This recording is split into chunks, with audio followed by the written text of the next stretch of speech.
Minhas ovelhas, Pai do Senhor Jesus. Permaneça em pé um instante. Graças a Deus pelo dia de hoje, né? Essa manhã de domingo que estamos reunidos aqui para cearmos a ceia do Senhor, né? Bom que um expressivo número de irmãos comparecem nessa oportunidade, nesta manhã, né? Graças a Deus. Mas é lógico que eu quero inicialmente louvar a Deus, agradecer a Deus por ter nos colocado no ministério, né? O apóstolo São Paulo um dia falou: dou graças a Deus que teve-me por fiel, colocando-me no ministério, né?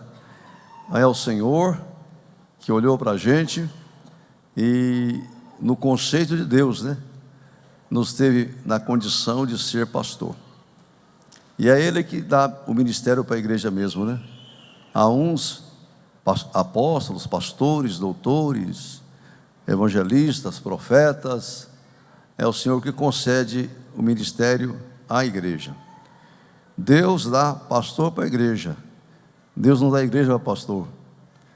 A igreja continua sendo de Jesus, né? Não é? A gente fala: a minha igreja, eu mando na minha igreja, a igreja é de Jesus, né? Então, graças a Deus por isto, né? E eu quero estender essas homenagens aos demais pastores, né, que trabalham comigo aqui, pastor da diretoria, pastores auxiliares, pastoras, todos vocês que ajudam. Essa semana eu estava ouvindo um pastor pregar e eu achei muito interessante. Jesus chegou perto do apóstolo São Pedro e falou: tu me amas? Sim, Senhor. Então apacenta minhas ovelhas. 3 vezes, né? Apacenta minhas ovelhas. Vocês me amam? Estou perguntando agora também. Vocês me amam? Então apacenta as minhas ovelhas. Me ajuda a apacentar esse povo. Cada um cuida de alguém, não é? Apacenta as minhas ovelhas. Então não deixa a carga só com a gente, né? Cada um ajuda a apacentar, a cuidar do povo. Ah, tem uma ovelhinha meio distanciada, está doente ali, afastou. Você sabe disso? Apacenta as minhas ovelhas, vai lá você, não é? E trabalha aquele coraçãozinho, aquela vida, traz de volta, ora por ele, né? Ajuda a cuidar das minhas ovelhas, tá bom? Enzo, cadê o Enzo? Ficou bonita a expressão de vocês aqui, dos adocas, graças a Deus. Agradecer ao pastor Samuel e todos os irmãos. Eu não vi você apresentando visitante. Apresentou? Tem algum visitante aqui hoje que não congrega aqui em Campinas e está cooperando conosco hoje? Levante a mão se nós temos visitantes. Daqui não dá para ver, né? A nossa irmã aqui, a serva de Deus, mais alguém? Claro que a igreja abraça com muito carinho aqueles que nos visitam. Não é verdade, irmãos? São bem-vindos? Bem-vindos em nome de Jesus. Louvado seja o Senhor.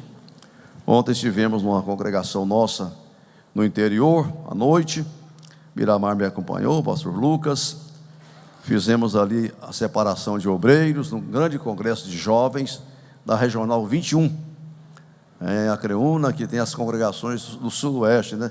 Desde Portelândia, Chapadão do Céu, Mineiros, né? Rio Verde, Jataí, Quirinópolis, todos estavam lá, grandes caravanas. E o trabalho tem sido muito abençoado ali no sudoeste goiano, né? Com muitas igrejas. Louvado seja o Senhor. Mas, amados, eu certamente tenho que deixar com os irmãos uma palavra nesta ceia.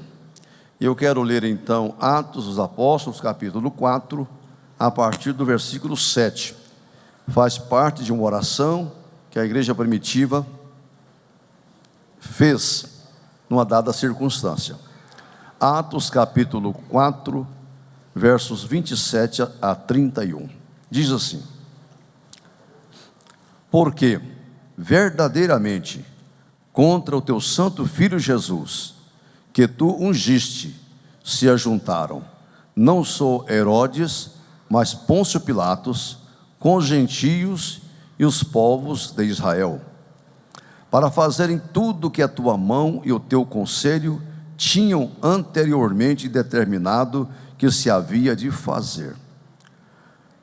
Agora, pois, ó Senhor, olha para as suas ameaças e concede aos teus servos que falem com toda a ousadia a tua palavra, enquanto estendes a tua mão para curar, para que se façam sinais e prodígios pelo nome do teu santo Filho Jesus. E, tendo orado, moveu-se o lugar em que estavam reunidos. Todos foram cheios do Espírito Santo e anunciavam com ousadia a palavra de Deus. Quem pode orar então? Ore como esse povo orou, né? Para Deus mover esse lugar aqui. Comece a orar. Pai amado, nós te celebramos nesta manhã. O Senhor é o nosso pastor e nada nos faltará. Obrigado por essa segurança que o Senhor dá ao seu povo. E nesta manhã confirma no coração de cada um a tua presença, o teu amor verdadeiro e leal para conosco. Libera a tua palavra de alegria, de gozo, de renovo, ó Deus, e firmeza na fé para a tua igreja. Renova nesta manhã o teu povo, ó Deus, nesta caminhada por este mundo. Abençoa, alcança os corações aqui. Nós pedimos em nome de Jesus. Amém, graças a Deus. Podeis assentar, irmãos.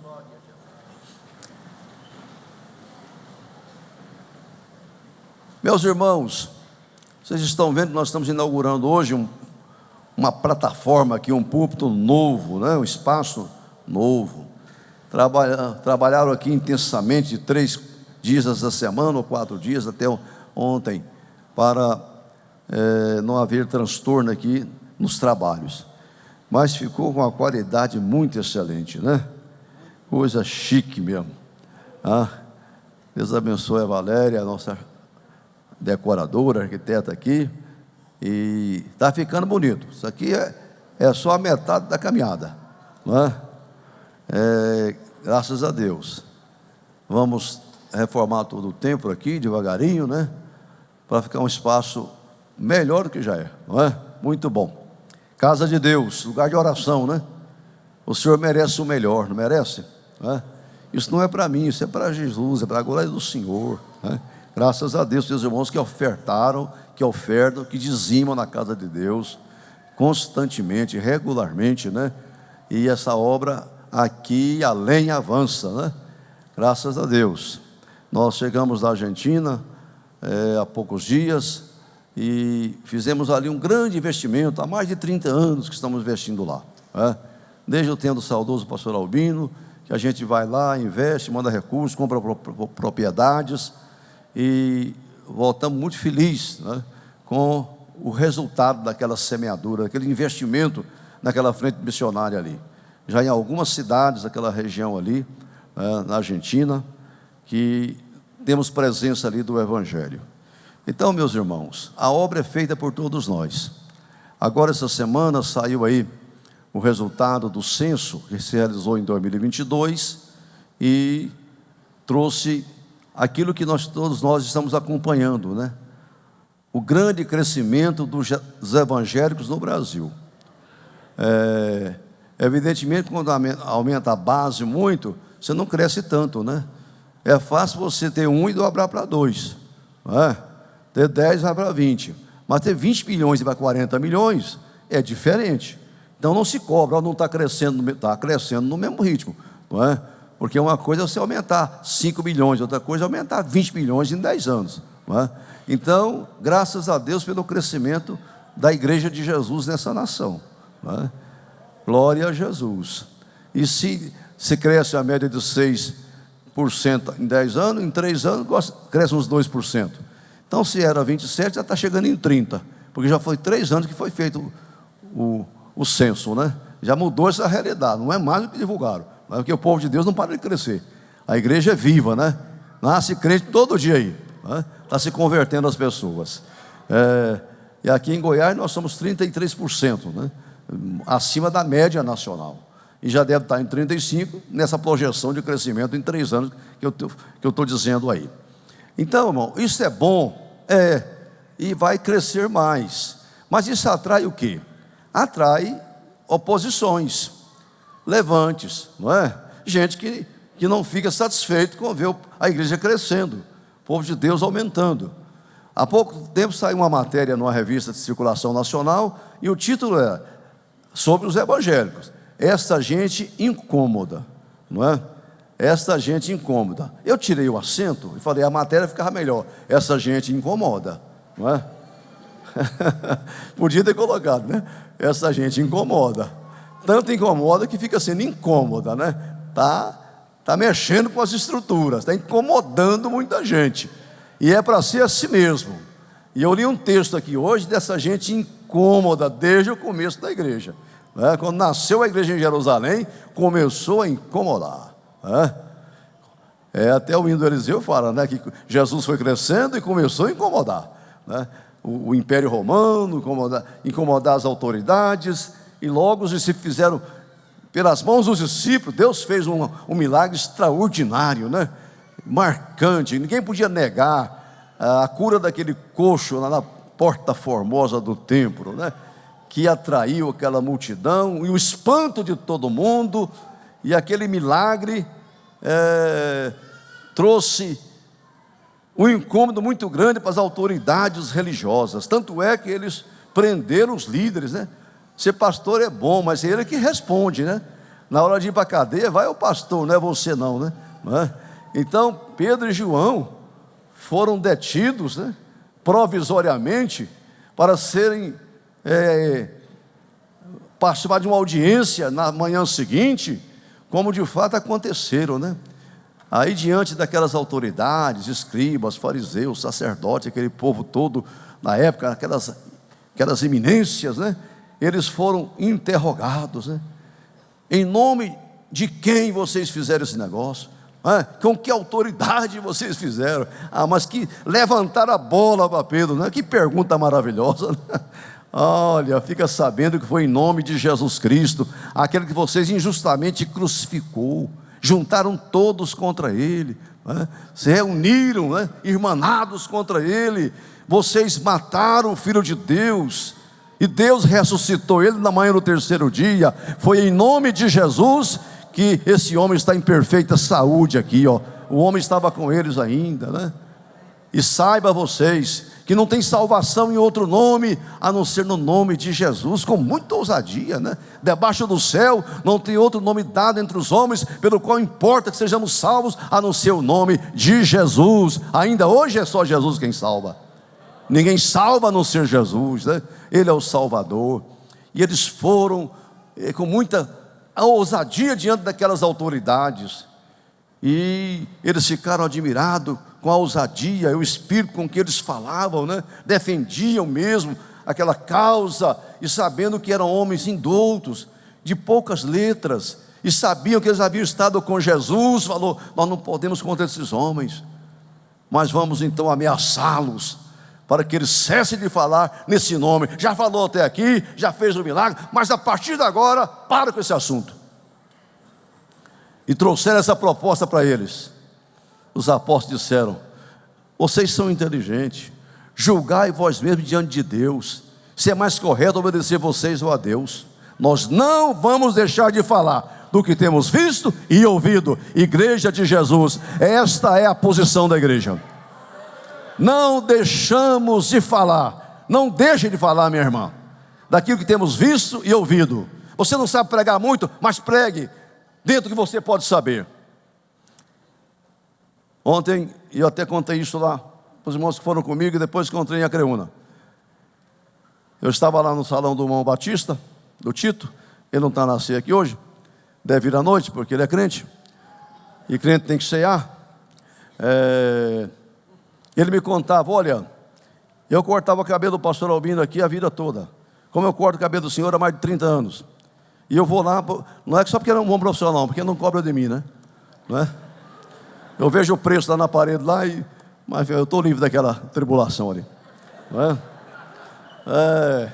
E ele falou: olha, eu tinha um cliente aqui, um homem muito rico, fazendeiro poderoso, um homem que eu tentava pregar para ele e ele não me ouvia. Um dia, coincidentemente, o pastor Alvino chega para cortar o cabelo aqui. Esse homem estava aqui, e ele começou a conversar muito. O pastor Albino só falou, pôs a mão no ombro dele e falou: meu filho, você precisa aceitar Jesus como Salvador.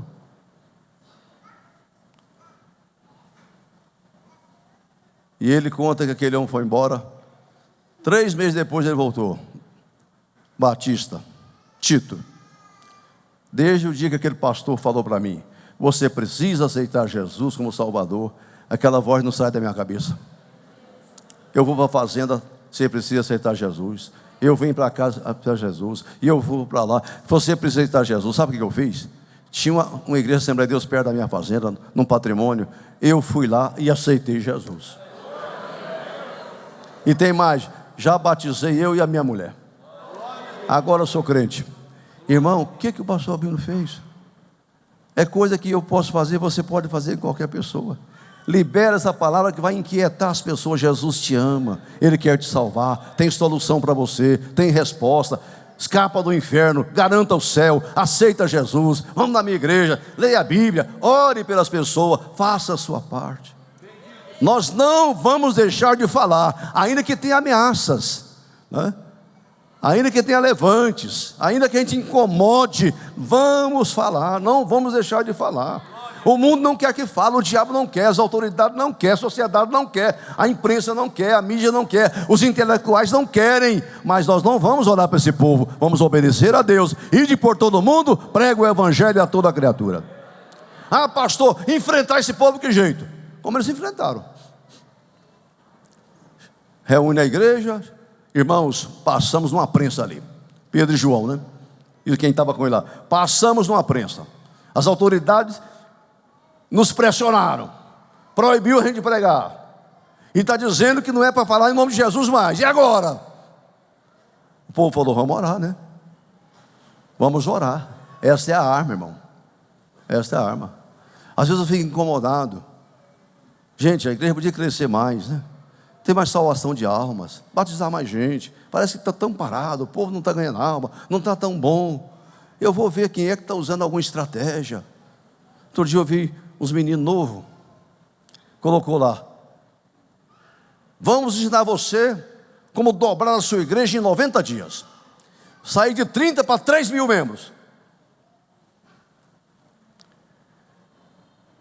Aí você vai ver, eles não têm estratégia de crescimento, de salvação de alma, não. Eles têm uma estratégia de como roubar a ovelha dos outros, como tomar crente de outras igrejas. A estratégia é esta. Isso serve para nós, irmão? Isso é crescer o reino de Deus? Não. Então, Senhor, qual a estratégia? Deus, a estratégia é botar o joelho no chão, é orar por salvação de almas. A igreja orou, e diz a palavra de Deus que no final da oração o lugar tremeu, balançou a estrutura, e eles receberam a unção, a graça, e falavam com ousadia a palavra de Deus, e a igreja se multiplicava em toda aquela região. Sabe o que faz a igreja crescer? É uma igreja cheia do poder de Deus, que prega o evangelho com ousadia. Com ousadia. Técnicas, né? Métodos, estratégias, Deus pode dar para a gente. Mas o que se implantou em muitos locais por aí, Smart Church, não sei o que, irmão, isso é coisa para roubar crente de outras igrejas. Ninguém cresce em 90 dias de 30 para 3 mil. Não batizou, não teve batismo.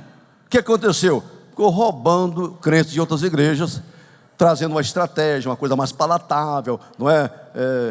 A balada gospel e não sei o que, e aqui é proibido proibir, e vamos que vamos, e ai, aqui que eu fico, aqui está bom demais, não é? Mas eu sou um pastor responsável. Eu estou preparando uma igreja para pregar para o noivo Jesus. Uma noiva para o noivo Jesus. Uma igreja santa, temente a Deus, que tem compromisso com Jesus e com a Bíblia, com a palavra de Deus. Não é só encher com 1.000, 10.000, 50.000 e multiplicar, não. Eu quero saber se esse povo foi regenerado, negou a si mesmo, tomou a cruz, tem compromisso com Deus e com a sua palavra, se é crente salvo mesmo, que pode tomar ceia com a consciência tranquila. Levante a mão e agradeça a Deus, porque você faz parte de uma igreja que tem temor de Deus. Não é crescer a qualquer custo, não. É para crescer, mas crescer na graça, no poder, na autoridade, aqui na unção. orou, e o lugar moveu, tremeu, balançou a estrutura. Uma igreja que tem poder para expulsar demônio, curar enfermo e ganhar muitas almas para o reino de Deus. Vigie, porque as coisas começam devagar e vai mudando, né? Vai alterando sem você perceber. Estamos reformando aqui. E aí vem as opiniões, né? Vamos aproveitar agora, está na moda a parede preta. Bota esse paredão preto aqui. Aqui não.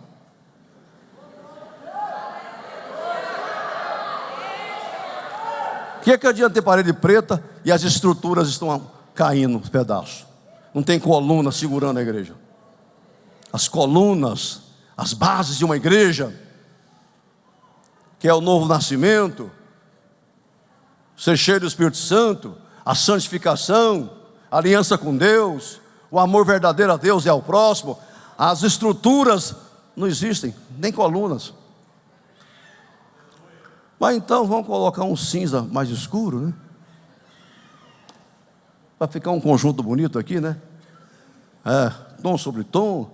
Aí tá certo, mas não tem nada de magia aqui, não é? Coisas extraordinárias, a mexer com o visual, com o emocional. Não, irmão, você vai se emocionar ao ver Jesus andando nos corredores dessa igreja aqui, ó. É o varão de branco tocando em você hoje, curando você, e te enchendo do Espírito Santo, e te renovando. É o pastor abrir a Bíblia e falar a Bíblia, a palavra de Deus. E não é falar o que a pessoa quer ouvir, o que ele gosta, é falar o que precisa ouvir, não é? Se gostar, melhor ainda, né? Gostei. Tem gente que chega perto de mim e fala: hoje o senhor pregou bem. Eu fico triste, irmão. Está me elogiando, não. Hoje, quer dizer que ontem, anteontem, no ano passado, não preguei nada. Vou falar: hoje o senhor pregou bem, igual como sempre o senhor prega, né? Aleluia. Vamos cear, gente. Glória a Jesus. Gostou, irmão? Dá glória a Deus. Levante a mão, louva o Senhor. Aleluia. Você vai atraído por essas coisas, irmão? Para com isso. Você é crente para morar no céu, né? Fique em pé comigo. Glória a Jesus.